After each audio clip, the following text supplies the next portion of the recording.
Fala pessoal, Dr. Pedro Veronese do Descomplicando ECG, e hoje eu vou fazer um dos vídeos mais importantes, que é a sistematização da leitura de um eletrocardiograma. São 8 passos obrigatórios que você, estudante de medicina, médico residente, tem que fazer para avaliar um eletrocardiograma de forma completa, sem esquecer nada. Se você já é meu aluno, meu residente, ou foi meu aluno ou meu residente, eu peço que deixe aquele like na confiança. Caso contrário, eu quero que você assista o vídeo e só deixe o like se de fato o vídeo te trouxer um conteúdo relevante. Ok? O meu lema é: aprenda eletro e ajude a salvar vidas. Então vamos lá? Então, sistematizando a leitura do eletrocardiograma. Então, como ler um eletro de forma sistematizada para que eu não esqueça nada que seja relevante. Então, eu vou propor uma sistematização em 8 passos. Então, no passo 1, a gente vai avaliar a identificação do eletrocardiograma. Isso parece bobo, mas eu preciso de fato checar se aquele eletro que eu estou lendo realmente é do paciente que eu imagino, porque uma troca de exames pode trazer um problema grave. Então, o meu eletro é do seu Antônio da Silva, de 82 anos. Então, eu estou confirmando. 2, é importante saber o sexo do meu paciente. Existem valores de normalidade, por exemplo, o intervalo QT, que variam de homem para mulher. O intervalo QT normal no homem é até 440 milissegundos, numa mulher até 460 milissegundos. Então, eu preciso saber se é um homem ou uma mulher. E, por último, a idade. Então, aqui trata-se de um idoso. E por que isso é importante? Porque, por exemplo, numa criança de 2, 3 anos de idade, eu posso ter inversão da onda T em V1, V2 e V3, isso é normal. Já no adulto, provavelmente, isso é patológico. Então, cheque a identificação, nome, sexo e idade do seu paciente. O próximo elemento que eu vou avaliar no passo 1 é o Standard. Standard, Pedro, o que é isso? Nunca ouvi falar. Tem muito médico que, de fato, nunca ouviu falar. O Standard é a padronização do traçado eletrocardiográfico. Onde que eu vejo isso? Eu vejo aqui, ó. Notem que o Standard tem 10 milímetros da sua amplitude. Então, 10 milímetros. E por que é importantíssimo isso? Porque se o Standard tiver de 5 milímetros, todas as ondas do eletro vão ficar metade do tamanho. Se o Standard tiver de 20 milímetros, todas as ondas do eletro vão dobrar de tamanho. E pasmem vocês, eu já vi mais de uma vez um paciente ir para cateterismo porque o Standard estava errado. Não só o Standard, como a velocidade que o papel corre, que é padronizada sempre 25 milímetros por segundo. Procurem algum local do traçado que vai estar lá 25 milímetros por segundo. Pedro, se isso é padronizado, nunca vai modificar. Não se enganem. Às vezes o aluno, o médico residente não está familiarizado com o aparelho e começa a apertar uma série de botões e ele modifica sem perceber o standard e a velocidade do papel. Então isso é mais frequente do que você imagina. Feito isso, vamos para o passo 2. Eu vou avaliar aqui se o ritmo é sinusal ou não. Aqui um erro bastante comum é o aluno, o médico, falar: olha, tem onda P, então é sinusal. Veja, não basta ter onda P para ser sinusal. Então, ter onda P é um pré-requisito, mas essa onda P tem que ser obrigatoriamente positiva em D1, em D2 e AVF. Então, uma onda P tem que estar presente, ela tem que ser positiva nessas 3 derivações, D1, D2 e AVF, preceder o complexo QRS, e ter esta morfologia habitual que eu estou mostrando aqui para vocês. Aí sim, eu tenho o ritmo sinusal. Próximo elemento que eu vou avaliar no passo 2 é a frequência cardíaca. Como é que eu faço isso? Muito simples. Pego a distância entre 2 QRS, aqui nesse caso 23 quadradinhos, pego o número mágico 1500 e divido por 23. Aqui nesse exemplo, uma frequência cardíaca de 65 batimentos por minuto. Lembrar que uma frequência entre 50 e 100 é normal. Abaixo de 50, uma bradicardia. Acima de 100, uma taquicardia.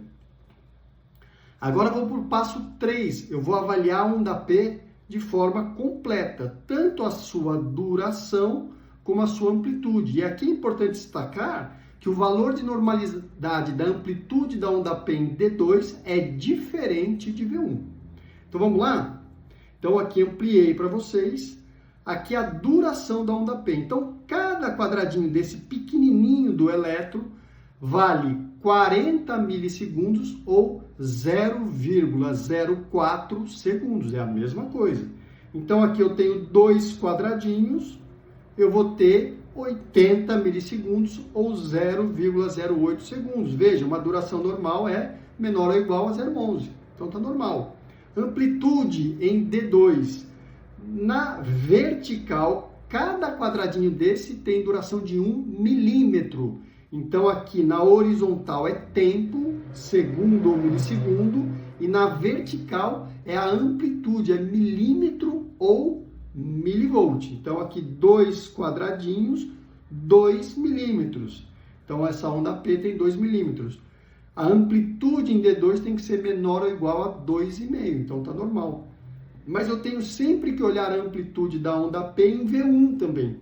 Notem vocês que a onda P em V1 ela tem uma porção inicial positiva, que é o átrio direito, e uma porção final negativa, que é o átrio esquerdo. Não há sobreposição do átrio direito com o átrio esquerdo. Portanto, a amplitude da onda P em V1 tem que ser menor ou igual a 1,5 milímetro, como eu estou marcando aqui para vocês. Como é que eu avalio isso? Sempre da linha de base até o topo da onda P, como eu estou mostrando aqui para vocês. Então, já vi que é uma P sinusal que tem a sua duração e amplitude tanto em D2 como em V1 normais.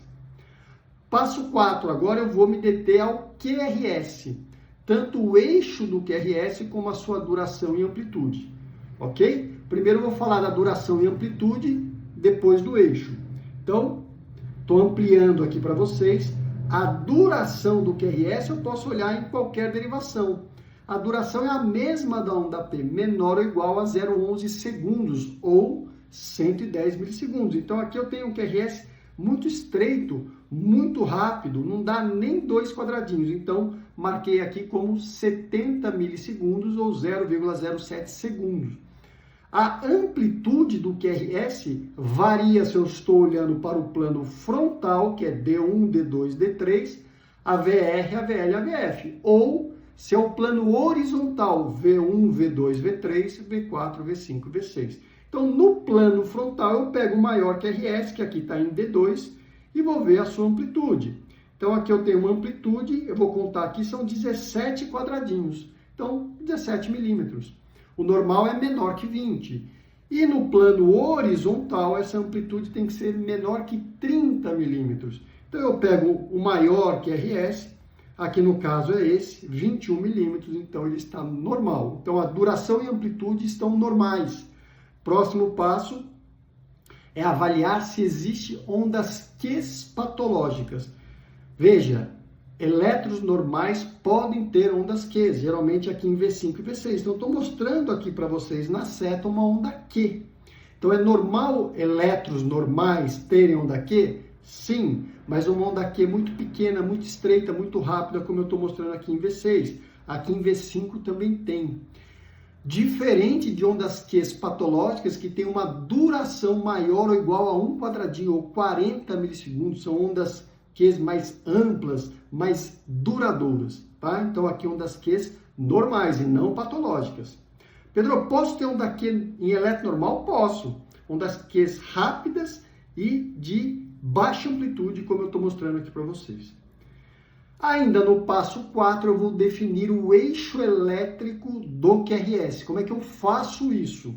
É muito simples. Sempre dessa forma. Eu vou olhar para D1 e a VF. Notem, D1, o QRS é positivo. Aqui está a derivação D1. Notem que tudo que se inscrever daqui para cá é positivo em D1. Tudo que se inscrever daqui para cá é negativo em D1. A VF, daqui para baixo é positivo e daqui para cima é negativo. Então, o QRS é positivo em D1, ele está para a esquerda, o eixo elétrico dele. Ele é positivo em AVF, está para baixo. Então, eu já tenho uma certeza na minha vida. esse QRS, o eixo elétrico dele está aqui no quadrante inferior esquerdo, entre 0 e 90 graus. Está aqui, ó, entre 0 e 90 graus. O próximo passo é olhar para as derivações que estão fora do quadrante estudado. Então, esse é o quadrante que eu estou estudando, porque eu sei que o eixo elétrico está ali. Então, eu vou olhar para as derivações que estão imediatamente fora, que são D3 e AVL. Sempre as derivações que estão imediatamente fora do quadrante estudado. Então, D3 está aqui, ó. D3 está positivo. Opa! Se a derivação D3 está aqui, o mais 30 graus é perpendicular a D3. Então, tudo que se inscrever de mais 30 até mais 90, onde eu estou mostrando aqui em vermelho, será positivo em D3. Então, eu já sei que esse eixo elétrico ele está no quadrante inferior esquerdo, mais precisamente entre mais 30 e mais 90 graus. Próximo passo, eu vou olhar para AVL. AVL está aqui, pessoal, ó. Notem que o QRS em AVL está negativo. Então, quem está perpendicular a AVL é o mais 60 graus. Tudo que se inscrever daqui para cá será positivo em AVL, e AVL está negativo. Então, só pode o eixo elétrico desse QRS estar entre mais 60 e mais 90, ou seja, nesta região. Então, o vetor resultante da ativação ventricular, que é o SAQRS, que é esse vetor aqui, ele só pode estar entre mais 60 e mais 90. Quer confirmar que está certo? Veja, pega esse vetor e projeta ele nas derivações. Então, se eu projetar esse vetor em D1, ele vai cair na positividade de D1, por isso que o QRS em D1 é positivo. Projetando ele em AVF, ele cai na positividade de AVF, por isso que AVF, o QRS é positivo. Projeta esse vetor em D3, ele cai na positividade de D3, por isso que o QRS em D3 é positivo. E projeta esse vetor em AVL, se eu projetar em AVL, ele vai cair aqui, ó, na negatividade de AVL. AVL é positivo daqui para cá e negativo daqui para cá. Portanto, o QRS é negativo em AVL. Portanto, essa região é o único local que atende a todos os pré-requisitos que o elétrico coloca. Então, o eixo do QRS entre mais 60 e mais 90. Vamos seguindo agora o passo 5. Eu vou olhar a onda T. Se o QRS é a despolarização ventricular, a onda T é a repolarização ventricular. O que é importante olhar da onda T de tatu? Que ela seja assimétrica. Note, ela sobe mais lento, desce mais rápido. Pedro, eu não entendi isso. Imagina que você está aqui em cima dessa onda T e você tem que escorregar por ela. Se você escorregar por aqui, a sua queda vai ser mais lenta do que escorregar por aqui. Então, uma onda T normal é uma onda T assimétrica. Ela sobe mais lento, desce mais rápido. Sobe mais lento, desce mais rápido. Eu vou ter que olhar as ondas T em todas as derivações para ver se tem algum local que ela está alterada. Então, olha aqui, ó, D2, sobe lento, desce rápido. D1, sobe lento, desce rápido. Então, isso é normal. Uma outra dica prática é que a onda T, a sua polaridade acompanha o QRS. Como assim, Pedro? Veja aqui, ó, QRS em V1 predominantemente negativo, onda T negativa.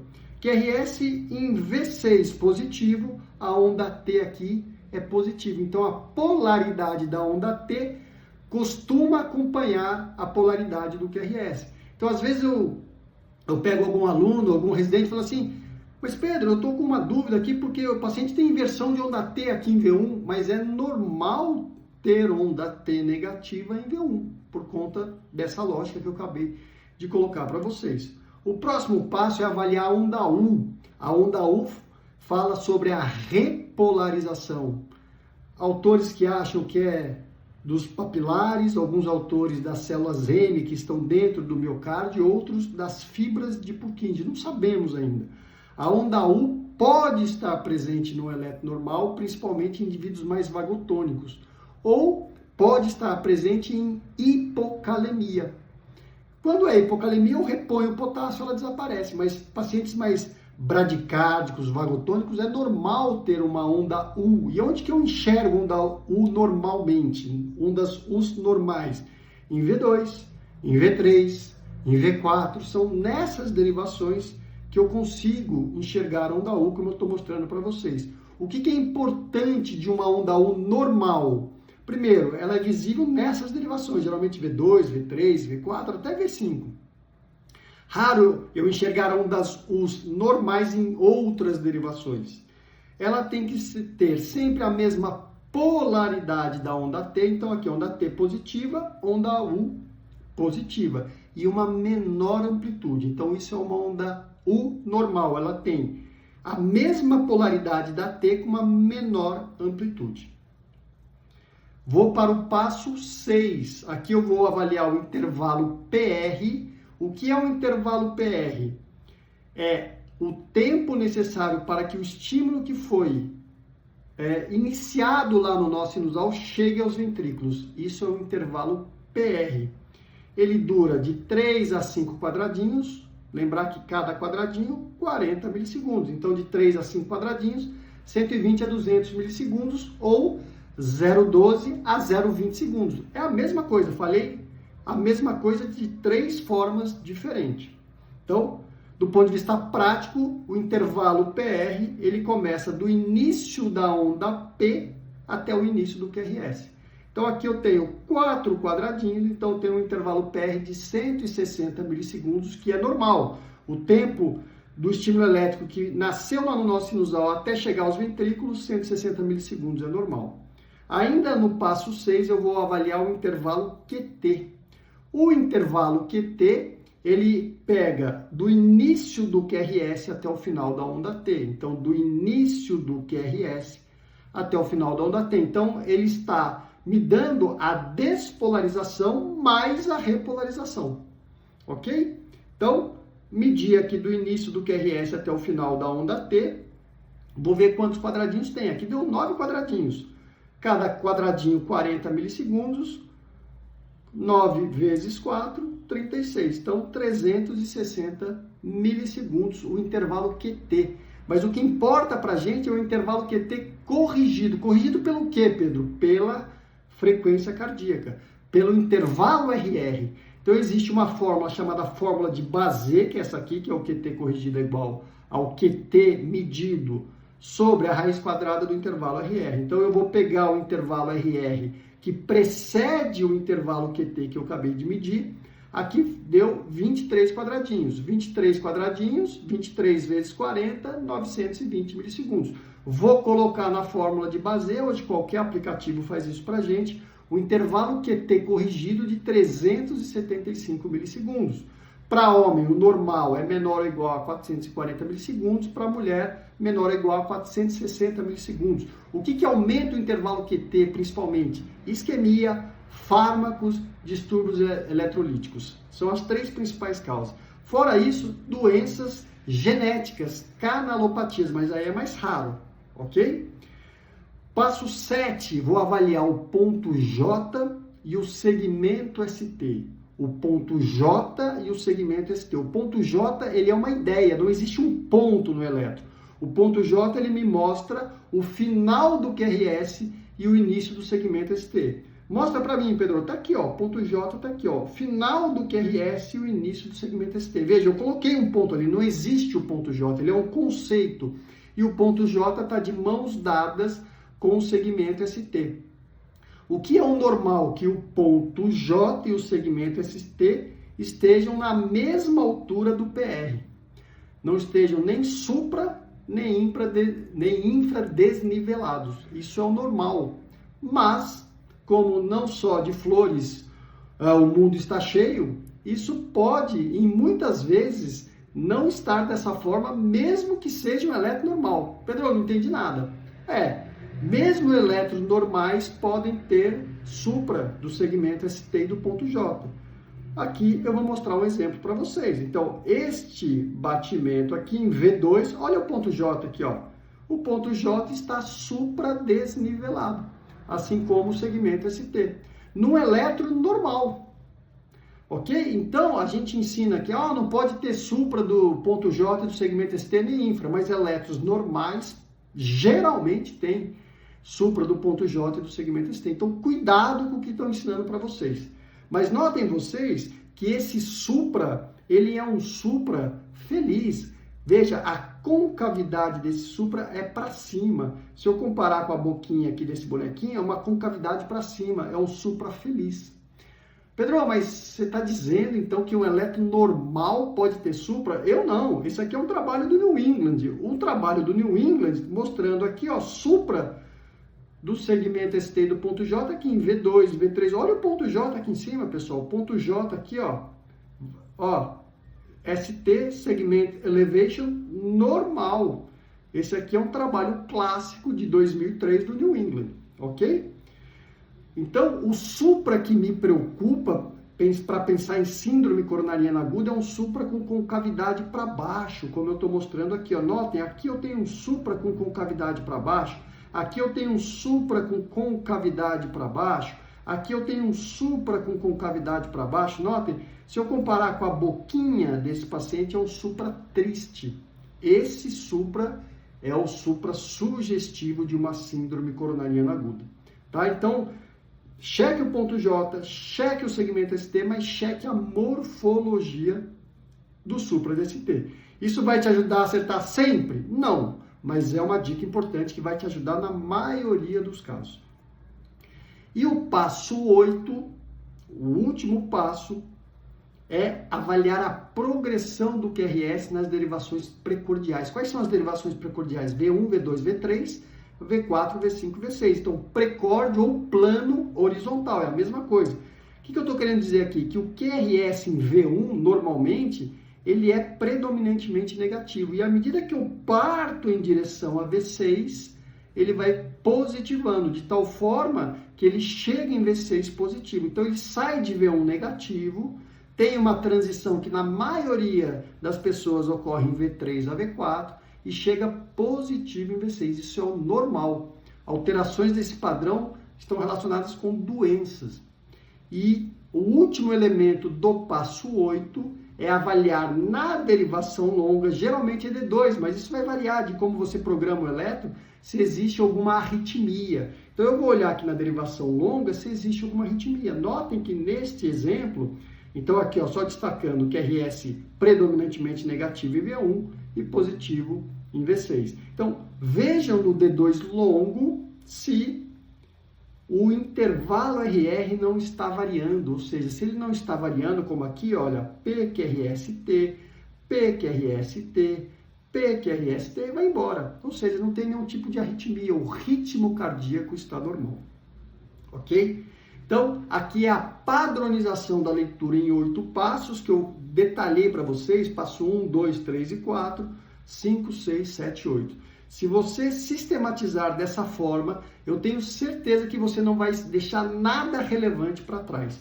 Pedro, eu sou obrigado a fazer essa padronização? Não, você pode criar a sua padronização, mas padronize a leitura do elétrico que você não vai esquecer nada.